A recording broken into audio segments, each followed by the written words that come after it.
O'Shea and the Irish to the O'Shea Irish dancers.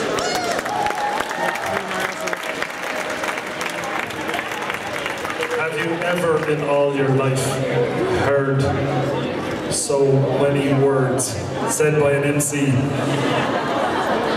He's a commercial break of a human being. My goodness. My name is Cormac. I'm with O'Shea Irish Dance, and we're going to give you a little show of Irish dancing here for the next 20 minutes or so. So I hope you enjoy it.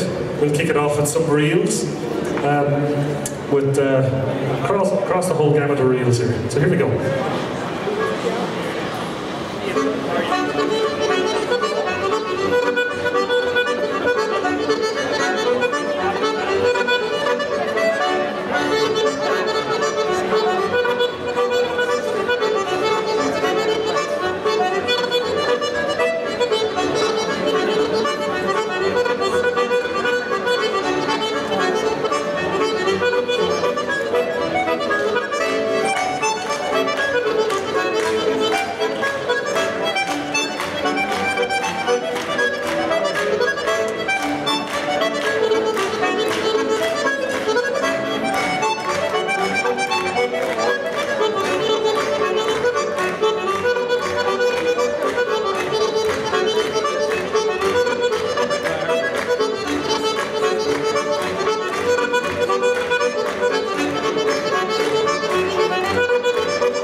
Alright, the girls finished off there with a little bit of a forehand reel, which is a little bit of Cayley dancing.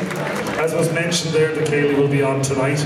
And I suppose our expertise in Irish dancing crosses over the step dancing and also into the Cayley dancing as well, where many of these dancers would dance Cayley dancing at a competition level, really, so it gets very, very tight and specific.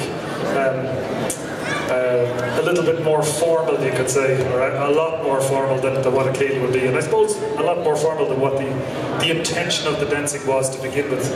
But it's still rewarding nonetheless to do. So we're going to bring on some of our beginners now to show you a little bit of where their dancing comes from. They're going to do some easy reels for you, and this is kind of where the dancing comes from, where you have to start somewhere. So this is where all their easy steps have come from. So here we go.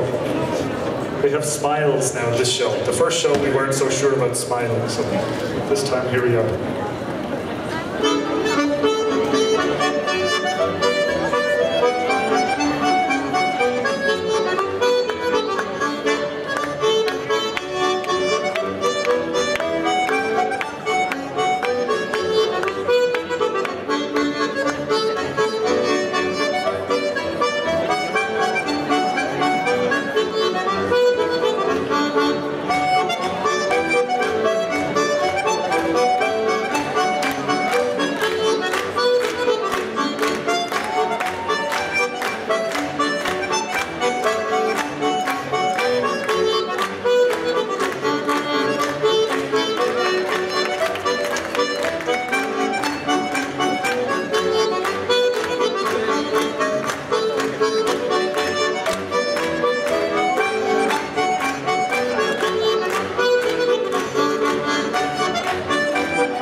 so sure about their bow there, were they?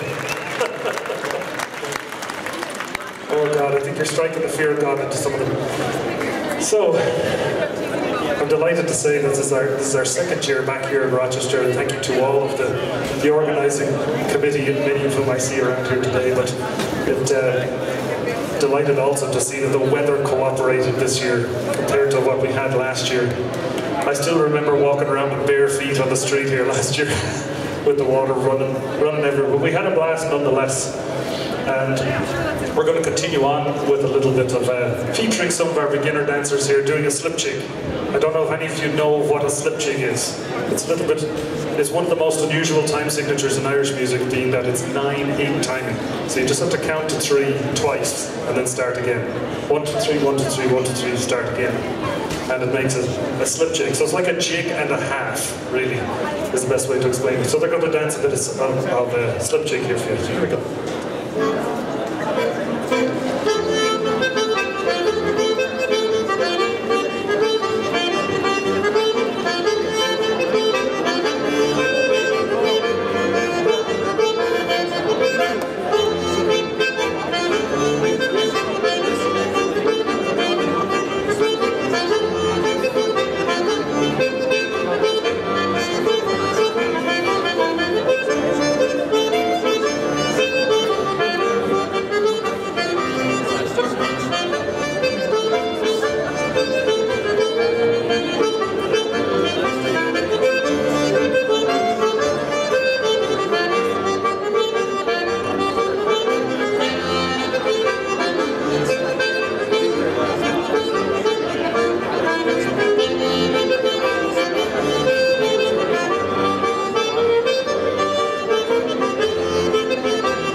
on, that was Evan and Maggie there dancing for you. They're two of our very top dancers in the school, who both of whom compete on a very regular basis all around North America. They both were competing at the National Irish Dancing Championships this year, which was held in Chicago, which was nice and close for us. And as Evan was embarrassed earlier on in our first show, I'm going to embarrass him now. He ended up placing second overall in the nation in this competition, which, as a guy, I suppose is an attainable task, given that the guys' competitions might have 30 or 40 in them. The girls' competitions have more like 150. So trying to stand out amongst all the ladies is a tough order. But he did it nonetheless amongst all the guys. So, have we more? We're on to light jigs. So, this is, I suppose, be your kind of your classic Irish jig. If someone thinks of, oh, do me an Irish jig, this is what they really mean. It's a simple set of soft shoe steps, and it's one of the first things that we teach as we're going. It's actually the second dance. We teach the reel first, but the jig is the one that sorts them out. Are we ready? Have we got our smiles? There we go. See, a little reminder. So a little bit of jig here. Here we go.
So the Irish jig there, danced by two of our groups.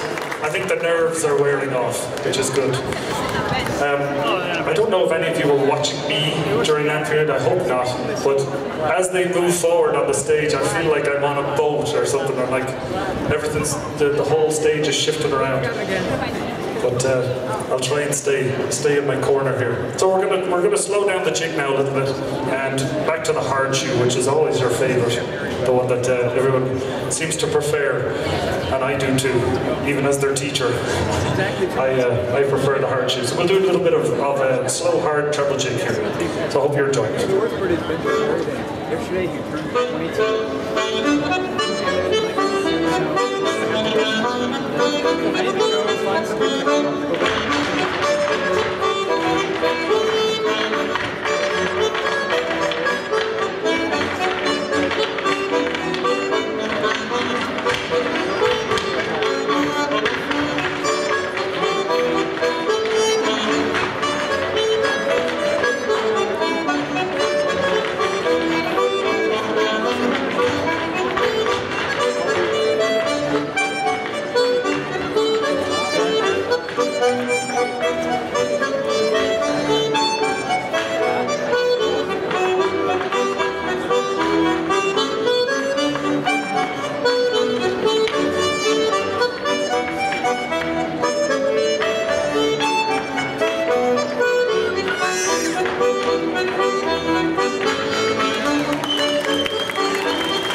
So a little bit, as I said, of slow jig, but not slow with the feet. Not slow at all.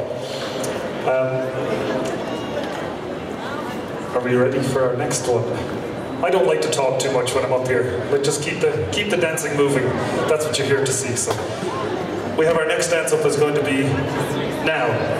I should explain this more carefully. What you saw there was a dance that's typically, that has sort of developed in the competition realm of Irish dancing, and it's taken the jig music, slowed it down a lot, and made the steps very complex.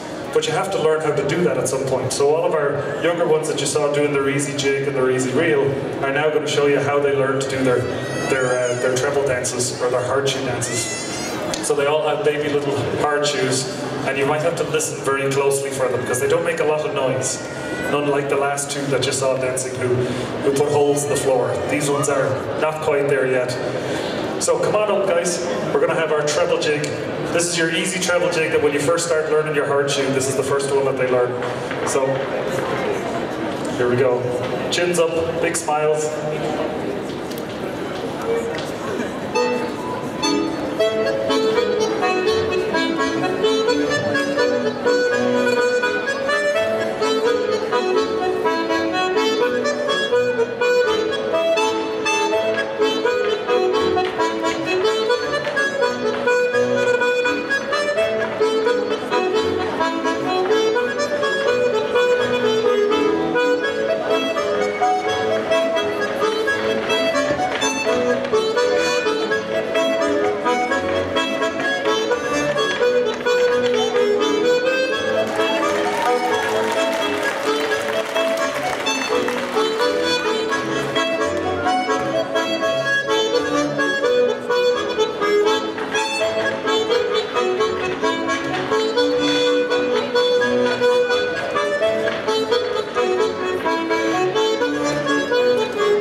If you're going to get to do all that fancy footwork, you have to learn how to do the basic easy stuff first. They do great. So, our last little thing we're going to leave you with is a hornpipe, and usually the most entertaining of the Irish dances, at least in my opinion anyway. And it tends to be very, very rhythmical, both from a music point of view and from a dancing point of view. And I hope you enjoyed our show today. If you have any questions about Irish dancing in the Twin Cities, we had, for a year or more, we were planning on trying to open up a dance school in the Rochester area here. We're still planning on that at some point, but it's still in the development. We're still actually trying to import the teacher from the UK who's actually going to, who would actually be the teacher. So at some point in the future we will, but other than that, we are available at O'Shea Irish Dance. We offer lessons in the Twin Cities, and our dancers here are, you know, some of them dance 3 or 4 nights a week, and they're very, very committed to it, but you don't have to dance 3 or 4 nights a week to enjoy Irish dancing. And I hope a lot of you will be here dancing tonight at the Cayley. So we'll continue with the hornpipe. Hope you've enjoyed it, and enjoy the rest of your day here at the Rochester Irish Fair. So here we go, hornpipe.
thank you again for being so appreciative. And I hope you enjoy all the rest of the entertainment laid on here for you at the fair. And we were O'Shea Irish Dance. Much appreciated. See you again next year, maybe.